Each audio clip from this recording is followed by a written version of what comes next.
চট্টগ্রামে আইনজীবী হত্যা ও সংঘর্ষের ঘটনা নিয়ে সরকার কঠোর অবস্থান নিয়েছে বলে হাইকোর্টকে জানিয়েছে রাষ্ট্রপক্ষ।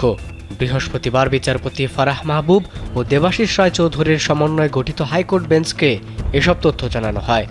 আদালতকে অতিরিক্ত অ্যাটর্নি জেনারেল ব্যারিস্টার অনিক আর হক এবং deputy attorney general Mohammad Asaduddin এসব তথ্য জানান। রাষ্ট্রপক্ষ আরও জানায়, বিষয়টি এখন সরকারের টপ প্রায়োরিটি।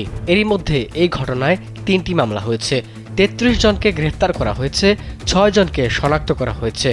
এই ঘটনাকে কেন্দ্র করে দেশে যাতে কোনো ধরনের বিশৃঙ্খলা না হয় সে বিষয়েও আইন শৃঙ্খলা বাহিনী তৎপর রয়েছে। এ সময় রিটকারী আইনজীবী মনিরুজ্জামান বলেন, এখন ইসকন নিষিদ্ধের সময়। তখন আদালত বলেন, সরকার বিষয়টি অবশ্যই দেখবে।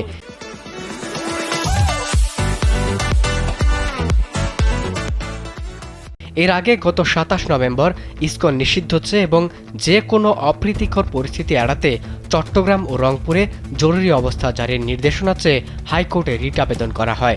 গণমাধ্যমের প্রকাশিত প্রতিবেদন তুলে ধরে বিচারপতি ফারাহ মাহবুব ও দেবাশিস রায় চৌধুরীর বেঞ্চে আদেশ প্রার্থনা করেন আইনজীবী মনিরুজ্জামান।